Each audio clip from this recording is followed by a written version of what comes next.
The arbor trip you'll find 100% of the time, the best use for the camel, and even some secret redstone updates. How you doing, everybody? It's me, Waddles, and today we'll be taking a look at 20 things you might have missed inside of Minecraft 1.20. Down below this video, be the coolest and best person. Drop one feature or change you think everybody's missing in 1.20, and tap that like button for me, real quick. So you know how it goes, we're in a new world. Your first instinct is to get right down to business. You run over to the nearest tree and start dropping some logs on the ground. After you've got your hands on a couple logs, it's over to the crafting table for you. And by over to the crafting table, it's actually over to your inventory. Then it's over to the crafting table. The very first thing almost everybody creates in a Minecraft world is the sign. We kick things off today with the change that you're most likely to have already known about. The sign. In Minecraft 1.20, they got a big upgrade. Just like always, you can dye the sign any color you want, maybe make it glow too. Unlike always, if you move behind a sign after you place it down and type whatever you want on the front, you can add anything to the back of the sign too. And dye it a different color. It's pretty amazing. Little fun fact, the sign is currently bugged though. When you go into the text editor after you've dyed the sign, you'll get that new text color. But if you glowed the sign, there is no glow. As of the 1.20 update, Minecraft's collection of eggs has expanded greatly. The sniffer egg. It's Minecraft's newest and probably slowest hatching egg, other than the dragon egg. If you're lucky enough to have located a warm ocean ruin, and then even better, once you found that warm ocean ruin, it wasn't insanely bugged out, but then even better, you got lucky enough and got that like 7% chance to find a sniffer egg. Well, don't just take it back to land. So one of the cool things about the sniffer egg is you can grow it on almost anything that you'd like. If you have sand, that's cool. Mossy cobblestone, totally fine as well. However, if you can get your hands on moss, the sniffer egg will actually hatch twice as fast here. On any block that isn't moss, the sniffer egg will take about 20 minutes to hatch, and then after that, that baby snifflet, it'll take 40 minutes to grow up. So, I mean, if you can speed it up anywhere, why would you not speed it up here? Use moss. If you haven't played the 1.20 update just like I have, but maybe you're a little bit farther on and you set up a portal and you feel something has changed, but you just can't figure it out, well, that's because something definitely has changed. For the very first time in like 10 years, this thing is a bug. When going through a portal and popping out the other side, instead of the vision being crazy and nauseating, it's just good. This is a change you would totally miss if you didn't already know about it, but yeah, check this out. We go through the portal, it gets wobbly, then we go over to the other side, and the wobble goes away. You could actually see. This was actually one of the oldest Minecraft bugs of all time. Back over at World Spawn here, Minecraft 1.20 is all about dying, but it's not only time to die when it comes to a sign. I think this one was maybe the proper final change to Minecraft 1.20 other than bug fixes, so if you missed it, I don't blame you. Inside of 1.20, if you have a color of wool that you need to re-dye, well, it doesn't matter. Now, for the very first time ever, you can dye over any color of dye. Before this update, you could only re-dye white wool. Now, alongside this amazing addition, unfortunately, there is a sad removal. The old dyeing recipe for carpets, it's gone. If you gotta re-dye any carpets, it's probably better to just get normal wool and start from scratch. It's one dye per carpet. It's insane. If you've been out of the Minecraft scene for a minute, maybe you're just coming back to the game with 1.20. Of course, you probably heard all about bamboo wood. It's one of the 2 new wood types in the game in this update, and this stuff is so beautiful and actually insanely easy to farm too. Because of this whole mosaic situation, because of this beautiful green log right here, bamboo is an amazing building block. You might not have known that bamboo actually perfectly matches scaffolding. So let's say inside of my house here, I wanted a simple 5x5 floor. An interesting way to spice it up could be like trapdoors, maybe incorporate those there, but you could also incorporate scaffolding. In Minecraft 1.19.4, or to be honest, maybe it was 1.19.3, in one of the later follow-up updates to the wild update, the scaffolding texture, it was changed. Depending on your build situation, another kind of cool small trick that you could do is this little table right here. Using scaffolding and trapdoors all around this thing, I mean, look at it. That's kind of cool looking. It's clean. Next up, moving on. For our next tips, it's time to venture off to the desert. We're looking for something very specific. With enough determination and patience, hopefully, eventually you find a desert village in 1.20. The camel that will always generate in with every desert village. But hey, you probably already knew that one. I think we can do better. In Minecraft, grab a saddle, throw it on the camel, and then jump on the camel. If you walk around like this, it's a little bit slow. Did you know that camels can actually sprint? The sprint speed is actually going to be always the same for every single camel. And it's like faster than the player can sprint. If the camel isn't the one, it's one of the fastest moving land mobs consistently. No breeding required. So it moves really, really well, but that's definitely not all. Take a look at the height of this guy when he's standing up, some sitting. No. Looking at the technical details of this thing, it's got a massive bounding box. Technically, its head is outside of the bounding box, so you'll almost never be able to hit this thing. But also, it's a massive bounding box. It's so tall. Oh yeah, and check this out. That blue line where its eyes are, they didn't even line it with the eyes of the camel. It sees from its neck. Anyways, the camel is a really, really tall mob. Early game, if you're looking for a safe way to travel around, or maybe a nice and safe mob farm, well, friend, all you gotta do is get a camel. Get a camel, put a saddle on it, and ride it over to, like, say, I don't know, the desert, a mob spawn or something. You can just sit there and farm the mobs all day long. The camel is tall, but not too tall. You're definitely still able to reach baby mobs like zombies, and you can still pick up drops on top of this thing too. Now this one here will get even better if we could get to the nether with our camel friend.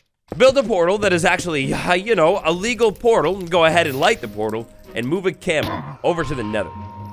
To make officially the easiest gold farm inside of Minecraft, inside of the nether, jump on a camel and aggravate a zombified piglet.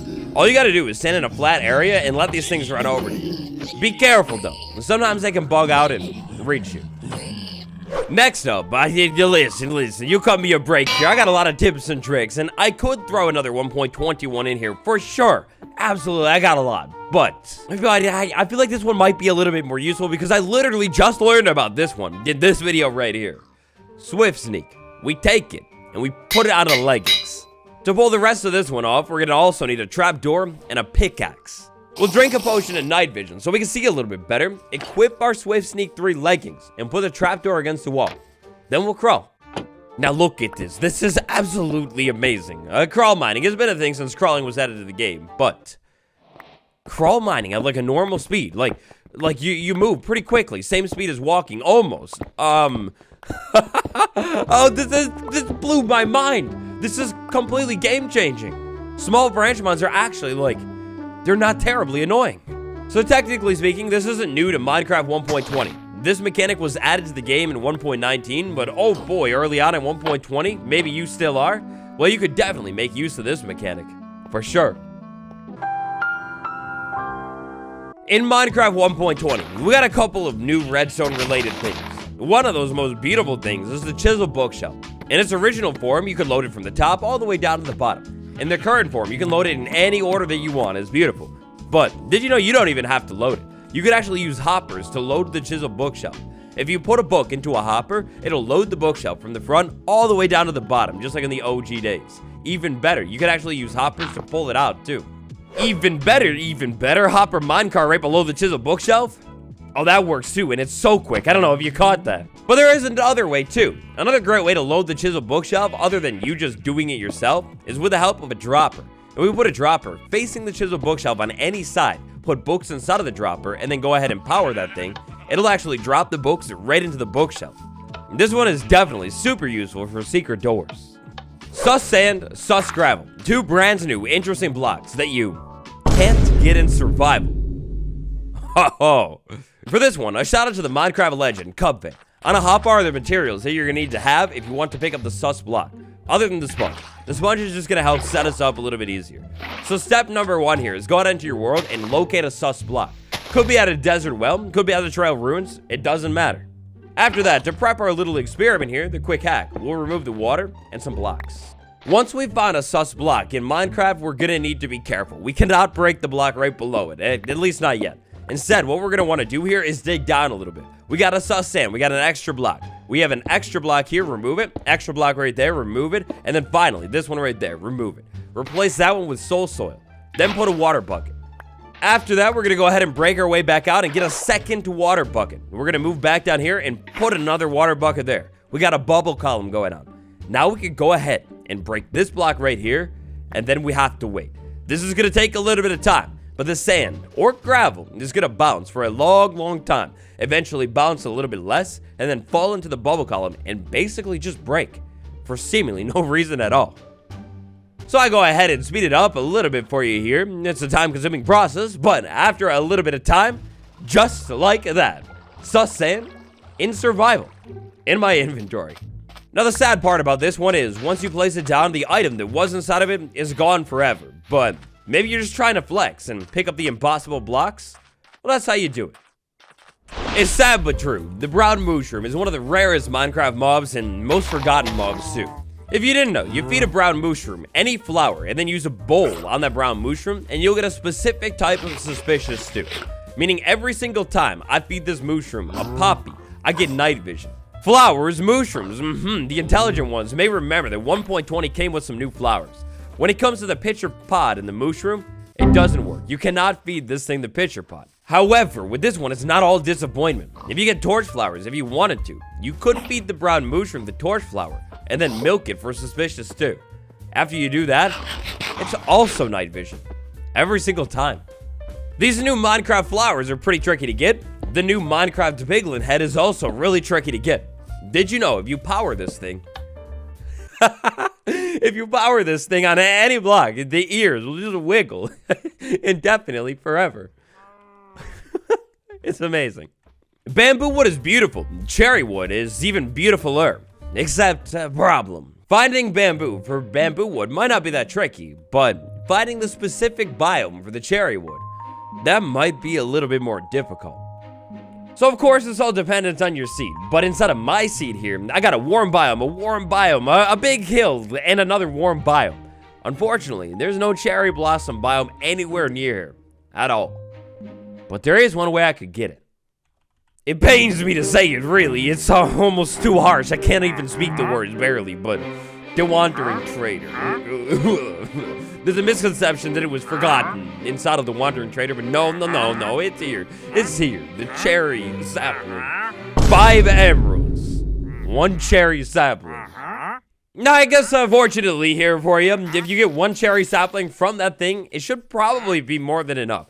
The sapling drop rate on these trees is typically like pretty decent. So, next time you're looking for cherry wood and can't find the biome, remember the devil. And then consider making a deal, I guess. In 1.20, archaeology is pretty amazing. It's a really interesting new mechanic. However, it is also true that there's a lot of junk from archaeology. In 1.20, once you've finally found your first excavation site and you're ready to get to work, if you don't want something, you don't have to finish it. This diamond right here, I like it, so I'll go ahead and finish brushing the block. However, this thing right, okay, fine. I'll take that diamond too. Fine. However, problem. After collecting so many diamonds, I brush this block right here and I get an emerald that I wanted. If you don't want something, you can just stop brushing the block and the brush will take 0 durability damage. This one is probably more useful for the structures like the trail ruins or something, but 62 durability, we brush this a little bit. I find that it's an emerald and I don't want it, so I stop, check this, and it's still 62 durability.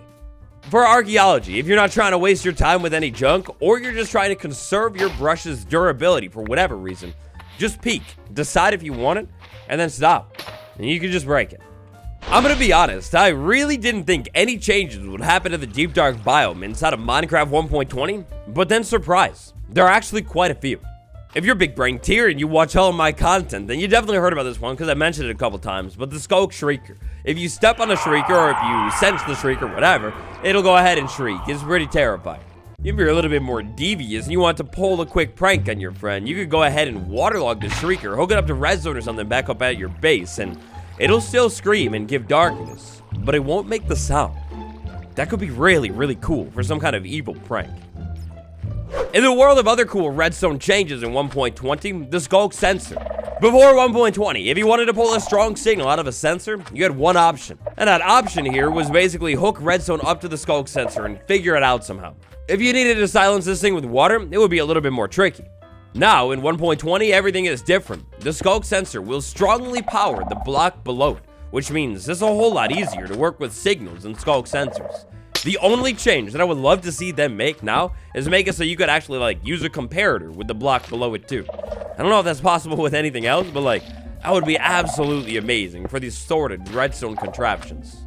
Very, very famously, Minecraft 1.20 completely shifted how you upgrade things to netherite. If you want netherite armor or netherite sword, you need a netherite ingot, but you also need this netherite template. I know where to find it 100% of the time. For this one, step number 1 is definitely going to be the nether.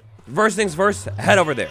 Technically speaking, you can find that netherite upgrade template inside of any chest in a bastion, if you're lucky enough. However, hunt for enough time and eventually you'll hopefully find a bastion that kind of looks like this. If you move into this bastion and go all the way down to the center, you are guaranteed 100% of the time at least one netherite upgrade template. In the update, once you've done a little bit of sharding, you're probably going to want to craft one of those cool new pots. There's a trick to crafting these pots. With these pots, the layout is kind of like if you were looking straight onto the pot. The bottom shard right here is going to be the front one. To the left of the front one, we got the skull. To the right of the front one, we got the fire one. We'll go ahead and craft the pot just like that and place it down. The front is right there. To the left, we got the skull. To the right, we got the fire one. I'm sorry, Bedrock Gang, but our second to last one is for Java Gang only. You know the bundles in 1.20? Now, unfortunately, this is only going to apply for a brand new world. If you already made your world, it won't work. Inside of the menu here, when we create our world, go over to experiments and go ahead and turn that one on. After that, inside of your world here, go ahead and find some rabbit hide and string. Go over to a crafting table with the ingredients, and you can craft a bundle. Just like that. Who knows? Hopefully soon, the bundle will be on Bedrock and actually in the full update. Not just an experiment. And so here we are, the final thing you might not have known. Armor trim in Minecraft 1.20. Oh my gosh, this is beautiful. But did you know there is one type of armor trim that you could find 100% of the time? And it's a really clean looking one too. To kick this one off in your world, all you gotta do is throw an Eye of Ender. This buddy is gonna lead us right to the trim, and coincidentally, it also looks just like the trim too. Find the stronghold. Eventually you'll find the stronghold. After that, go ahead and make your way down into this thing. So I guess technically speaking, you aren't necessarily 100% guaranteed this in every single stronghold. Because of how structures generate, you never know. You could get a stronghold that just doesn't have this room. But 100% of the time, if you have a library, you will always find armor trim, the eye one, inside of the chests. Even better, the strongholds aren't capped to one library, which means theoretically, you could find 2. And that also means that theoretically, let's say you found 2 libraries and they were both like double story ones with 2 chests inside of them. Well, I hate to do it to you, but if we do a little bit of quick math here, double layered library and 2 of them, 2 chests in both, that's going to be 4 armor trim, 1 full set. The eye armor trim is the only trim you're guaranteed to find 100% of the time. For more on trims, check out this video, because we're done. Those, my friends, are 20 things you might have missed when it comes to 1.20. How'd you do? Did you know them all, or did you know none? Let me know down below. Smash like if you haven't, subscribe for more videos just like this. Next up, check out the trim video, or even better, check out a Minecraft guide. Thank you all for watching. It's been me, Waddles, and I'll see you tomorrow. Goodbye.